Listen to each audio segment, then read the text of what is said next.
আজি बुधवार रे चलन्तु शुणिबा गणेश मंगलाष्टकम्।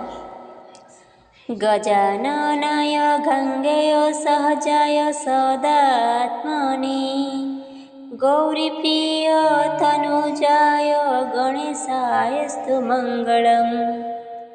नागयज्ञोपविधाय नत विघ्न विनाशिने नन्द्यादिगणनाथाय नायकायस्तु मङ्गलम्। इभ वक्त्राय चन्द्रादिवन्दिताय चिदात्मने ईशान प्रेमपात्राय नायकायस्तु मङ्गलम्। सुमुखाय संसृडाग्राक्षिप्तमूर्तघटाय च सुरवृन्दनिसेव्याय चेष्टदायस्तु मङ्गलम्। चतुर्भुजाय चन्द्रार्धबिलसन्तस्थकाय च चरणावनतनन्ततरणायस्तु मङ्गलम्। वक्रतुण्डाय वटवेवनाय वरदाय च विरूपाख्यसुतायस्तु मङ्गलम्। प्रमदमदरूपाय सिद्धिविज्ञानरूपिणे प्रकृष्टपापनाशाय फलदायस्तु मङ्गलम्।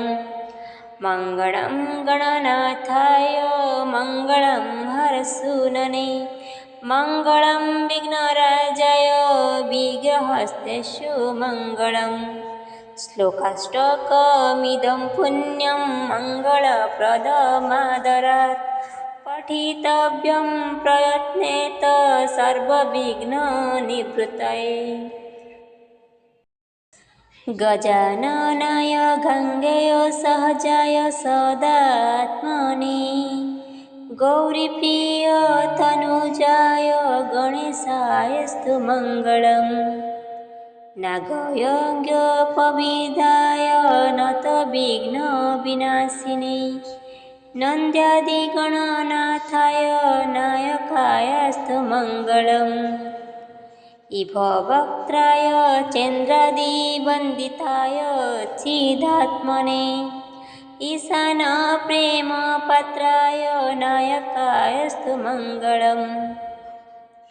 सुमुखाय संसृडाग्राक्षिप्तमूर्तघटाय च सुरवृन्दनिसेव्याय चेष्टदायस्तु मङ्गलम्। चतुर्भुजाय चन्द्रार्धबिलसन्तस्थकाय च चरणावनतनन्ततरणायस्तु मङ्गलम्। वक्रतुण्डाय वटवेवनाय वरदाय च विरूपाख्यसुतायस्तु मङ्गलम्। प्रमदमदरूपाय सिद्धिविज्ञानरूपिणे प्रकृष्टपापनाशाय फलदायस्तु मङ्गलम्। मङ्गलं गणनाथाय मङ्गलं हरसूनने मङ्गलं विघ्नराजाय विघ्नहस्तेषु मङ्गलम्। श्लोकाष्टकमिदं पुण्यं मङ्गलप्रदमादरात् पठितव्यं प्रयत्नेत सर्वविघ्ननिवृत्तये। गजाननाय गंगेय सहजाय सदात्मने गौरीप्रिय तनुजाय गणेशायस्तु मङ्गलम्। नागयज्ञोपविधाय नत विघ्न विनाशिने नन्द्यादिगणनाथाय नायकायस्तु मङ्गलम्। इभ वक्त्राय चन्द्रादिवन्दिताय चिदात्मने ईशान प्रेमपात्राय नायकायस्तु मङ्गलम्। सुमुखाय संसृडाग्राक्षिप्तमूर्तघटाय च सुरवृन्दनिसेव्याय चेष्टदायस्तु मङ्गलम्। चतुर्भुजाय चन्द्रार्धबिलसन्तस्थकाय च चरणावनतनं ततरणायस्तु मङ्गलम्।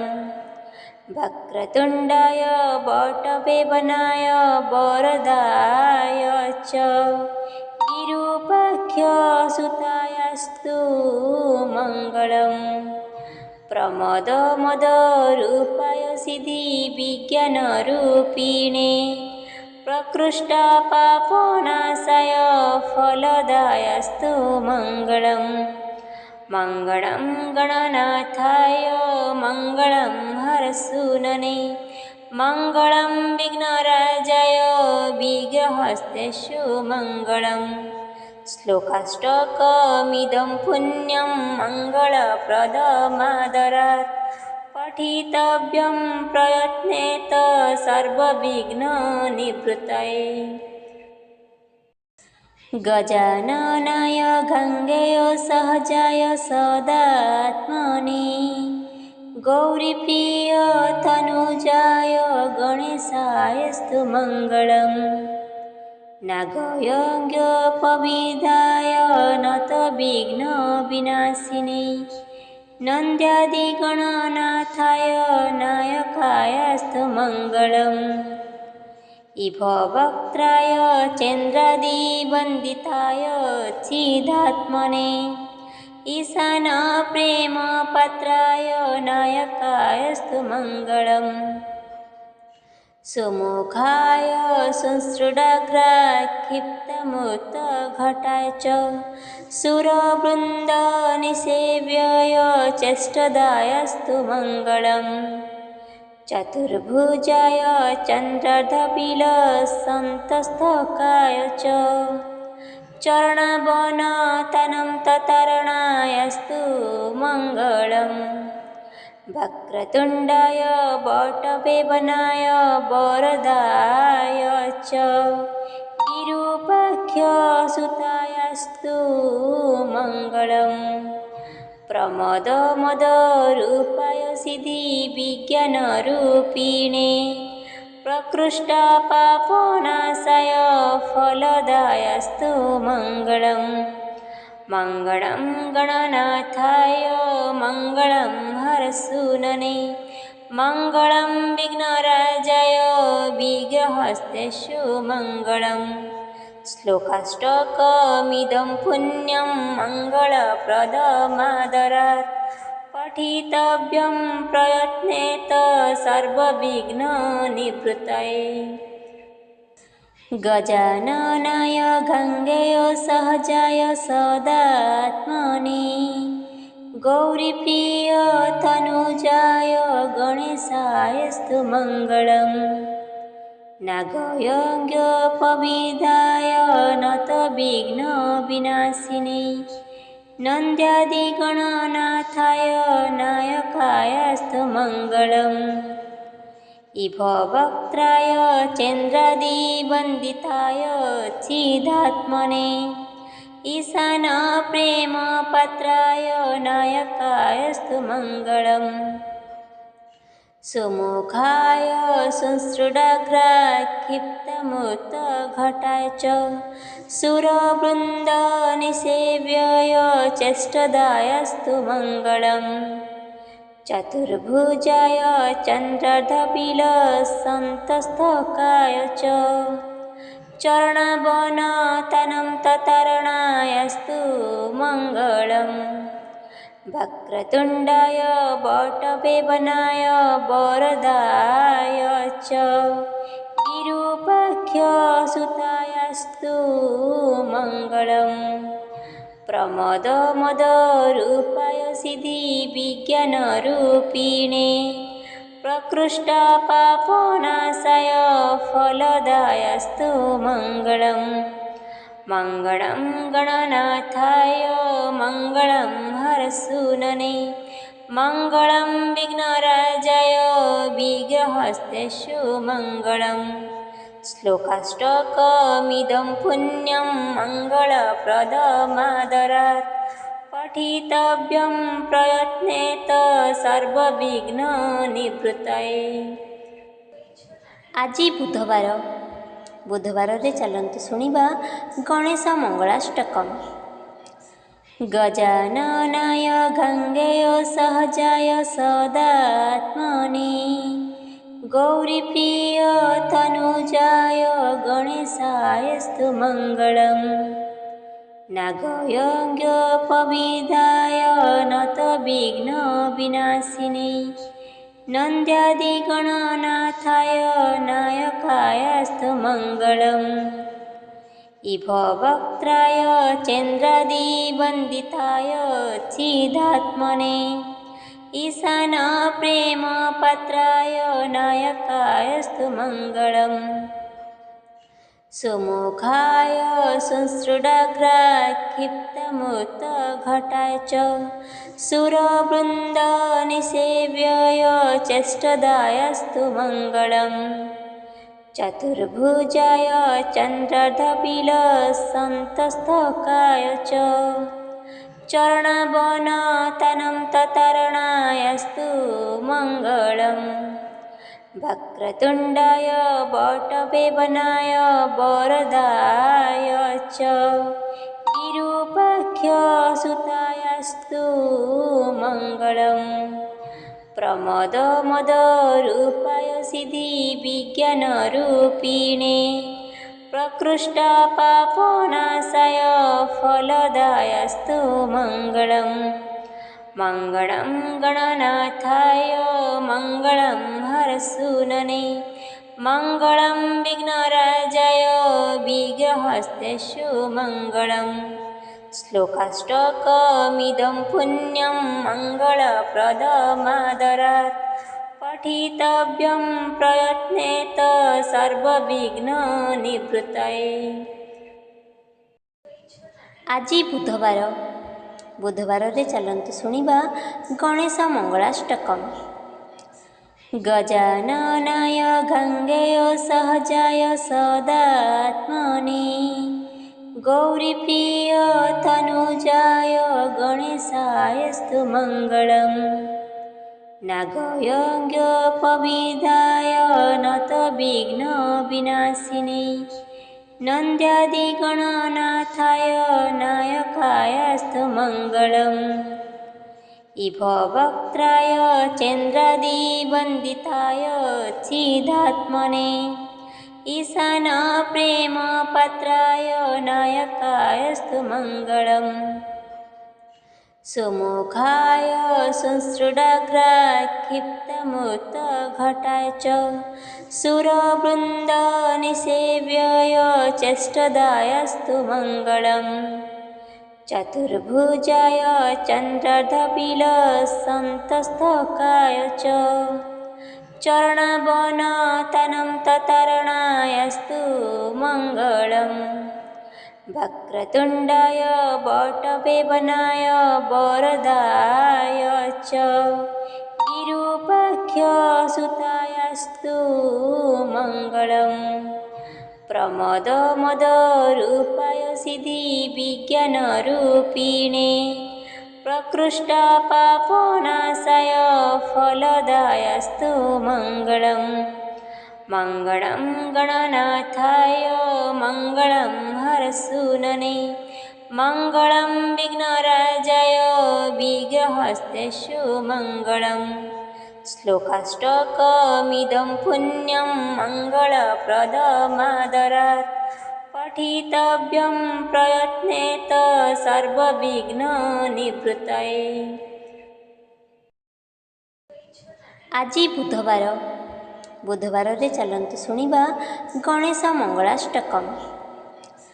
ଗଜାନନାୟ ଗଙ୍ଗେୟ ସହଜାୟ ସଦାତ୍ମନେ ଗୌରୀପ୍ରିୟ ତନୁଜାୟ ଗଣେଶାୟସ୍ତୁ ମଙ୍ଗଳମ୍। ନାଗୟଜ୍ଞୋପବିଦାୟ ନତ ବିଘ୍ନ ବିନାଶିନେ ନନ୍ଦ୍ୟାଦିଗଣନାଥାୟ ନାୟକାୟସ୍ତୁ ମଙ୍ଗଳମ୍। इभ वक्त्राय चन्द्रादिवन्दिताय चिदात्मने ईशान प्रेमपात्राय नायकायस्तु मङ्गलम्।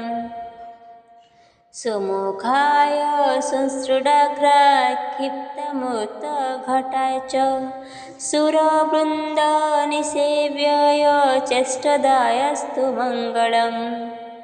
चतुर्भुजाय चन्द्रार्धबिलसन्तस्थकाय च चरणावनतनं ततरणायस्तु मङ्गलम्। वक्रतुण्डाय वटवेबनाय वरदाय च विरूपाख्यसुतायस्तु मङ्गलम्। प्रमदमदरूपाय सिद्धिविज्ञानरूपिणे प्रकृष्टपापनाशाय फलदायस्तु मङ्गलम्। मङ्गलं गणनाथाय मङ्गलं हरसूनने मङ्गलं विघ्नराजाय विघ्नहस्तेषु मङ्गलम्। श्लोकाष्टकमिदं पुण्यं मङ्गलप्रदमादरात् पठितव्यं प्रयत्नेत सर्वविघ्ननिवृत्तये। ଆଜି ବୁଧବାରରେ ଚାଲନ୍ତୁ ଶୁଣିବା ଗଣେଶ ମଙ୍ଗଳାଷ୍ଟକମ୍।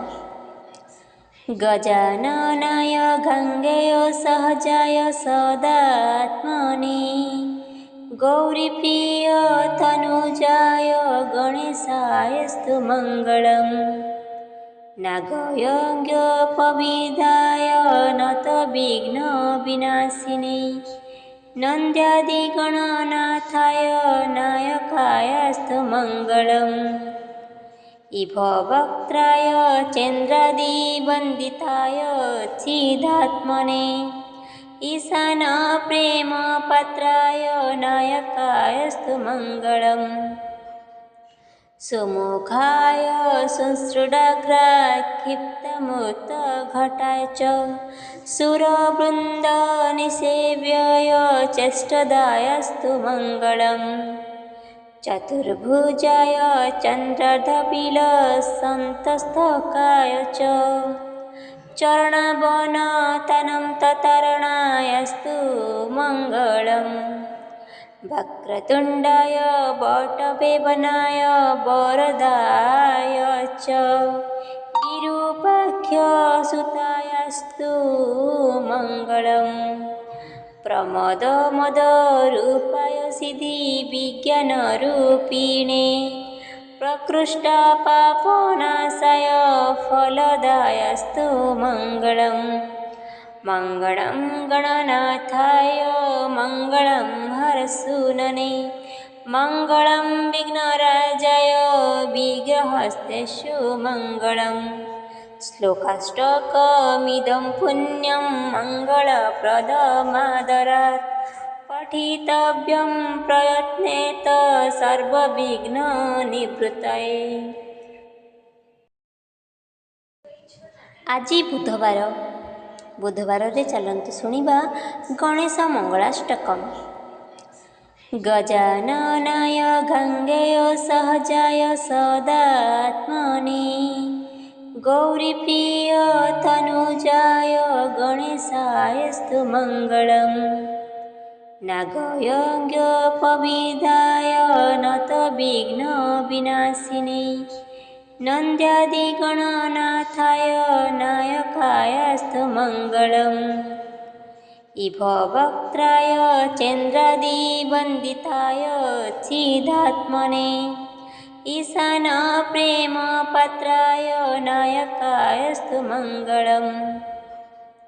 सुमुखाय संसृडाग्राय क्षिप्तमूर्तघटाय च सुरवृन्दनिसेव्यय चेष्टदायस्तु मङ्गलम्। चतुर्भुजाय चन्द्रार्धबिलसन्तस्थकाय च चरणावनतनं ततरणायस्तु मङ्गलम्। वक्रतुण्डाय वटवेबनाय वरदाय च विरूपाख्यसुतायस्तु मङ्गलम्। प्रमदमदरूपाय सिद्धिविज्ञानरूपिणे प्रकृष्टपापोनाशाय फलदायस्तु मङ्गलम् मङ्गलं गणनाथाय मङ्गलं हरसूनने मङ्गलं विघ्नराजाय विघ्नहस्तेषु मङ्गलम् श्लोकाष्टकमिदं पुण्यं मङ्गलप्रदमादरात् पठितव्यं प्रयत्नेत सर्वविघ्ननिवृत्तये।